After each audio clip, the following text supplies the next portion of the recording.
गांव के हर दरवाजे पर जाकर उनका दरवाजा जोर जोर से खटखटाकर जोर जोर से नमक मांगती थी।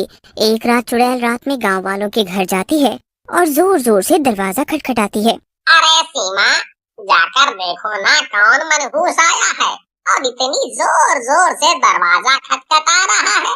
खुद तो महाराज की तरह पसर कर सो रहे हो और मैं रात में जाकर देखूं कि कौन है। सीमा जाकर दरवाजे को खोलती है तो उसे सामने एक औरत खड़ी हुई दिखती है।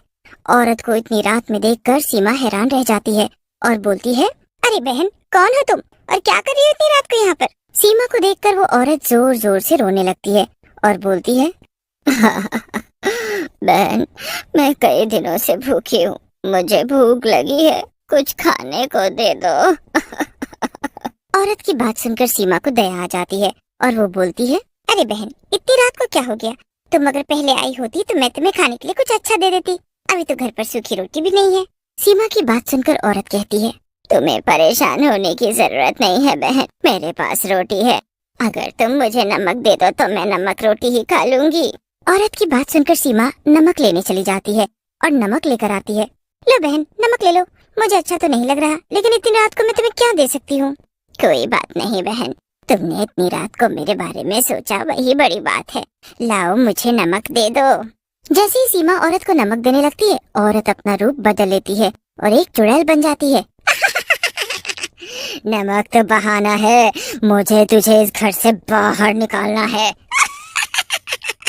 ऐसा कहकर चुड़ैल सीमा की आत्मा पर कब्जा कर लेती है। सीमा की आंखें लाल हो जाती है और वो बेहोश हो जाती है। मजा आ गया, ऐसे ही मैं पूरे गांव वालों की आत्मा पर कब्जा कर लूंगी, मजा आ जाएगा फिर तो। इस घटना के बाद चुड़ैल का हौसला बढ़ जाता है। वो हर रात किसी गांव वाले के घर जाती और उससे नमक रोटी मांगती और फिर उसकी आत्मा पर कब्जा कर लेती। वाह, मजा आ रहा है, क्या दिमाग लगाया मैंने। नमक रोटी मांगो और गांव वालों की आत्मा पर कब्जा कर लो। चुड़ैल की आत्मा पर कब्जा करने की वजह से गांव की औरतों की आंखें खून जैसी लाल हो गई थीं और वे सब अपनी सुध बुध खो रही थी। अरे बोधी भैया, ना जाने क्या हो गया है मेरी पत्नी को, चुपचाप रहती है और बस टुकुर टुकुर एक ही जगह पर देखती रहती है। अब मैं क्या बताऊं कालू, जो तुम्हारा हाल है वही मेरा भी हाल है। मेरी पत्नी भी उसी तरह घूमती रहती है जैसे तुम्हारी पत्नी। अरे भैया, तुम सबसे बुरा हाल तो मेरा है। मुझे तो बच्चों की शूशू पोटी सब धोनी पड़ रही है। ना जाने क्या खाते हैं, बहुत बदबू मारते हैं। नालायक कहीं के, मेरा तो हाल बहुत बुरा है। ऐसा कहकर सब अपने दुखड़े एक दूसरे के सामने रोकर सब घर चले जाते हैं। एक रात जब कालू सो रहा होता है, उसकी पत्नी सीमा उठती है और एक चाकू निकालकर उसकी ओर बढ़ती है, लेकिन उसी समय कालू की आंखें खुल जाती है। अरे लाख मिटी, ये क्या कर रही है? अपने हाथों से ही अपना सिंदूर मिटा रही है। अगर मारना ही था तो करवा चौथ क्यों रखती थी? चल हट मनहूस। मैं तो सिर्फ अपनी चुड़ैल मालकिन का कहना मान रही हूँ। आज तेरे छोटे छोटे टुकड़े करके उनको दे दूंगी। भाग कालू बेटा, नहीं तो तेरी बीवी तेरे छोटे छोटे टुकड़े करके फेंक देगी। वैसे भी ये चुड़ैल सब्जी काटने की एक्सपर्ट है। कालू घर से निकलकर बाहर भाग लेता है। फिर कालू किसी तरह छुपकर रात बिताता है और सुबह होते ही सरपंच के पास पहुंचता है और बोलता है, मर गया रे सरपंच जी, मेरी जान बचा लो। मेरी चुड़ैल बीवी से मेरी जान बचा लो, नहीं तो वो मेरी जान ले लेगी। क्या बोले जा रहा है कालू अपनी पत्नी सीमा के बारे में? ऐसी बातें करने में तुझे शर्म नहीं आ रही? इतनी प्यारी बच्ची है सीमा, लगता है आज दिन में ही चढ़ा ली है। चल भाग यहाँ से। अरे सरपंच जी, कितनी प्यारी है वो मेरा दिल ही जानता है। रात में प्यारा पालक पनीर बनते बनते बचा है, समझे? तुम्हें वो चुड़ैल बहुत ही प्यारी लग रही। ये बात तो सचमुच बहुत गंभीर है। आज तुम पर हमला हुआ है, कल किसी और पर होगा। हमें इस चुड़ैल के जादू से निपटना ही होगा। आज आने दो इस चुड़ैल को, आज इसकी नानी याद दिलाते हैं। ऐसा कहकर सरपंच अपनी योजना कालू को बताते हैं।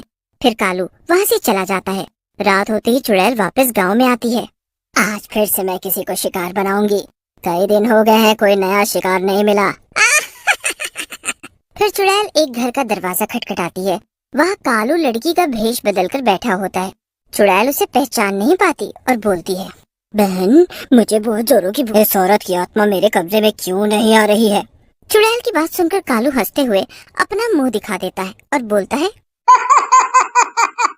ऐसा इसलिए हो सकता है चुड़ैल, क्योंकि मैं औरत नहीं बल्कि मर्द हूँ और तुझे आज सबक सिखाने के लिए ही ऐसा बना हूँ।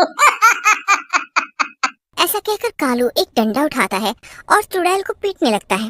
अरे अरे मर गई रे, ये डंडा तो बड़ी जोर से लग रहा है। हुई मैया, हुई माँ, मर गई मैं। अरे कोई बचाओ मुझे रे।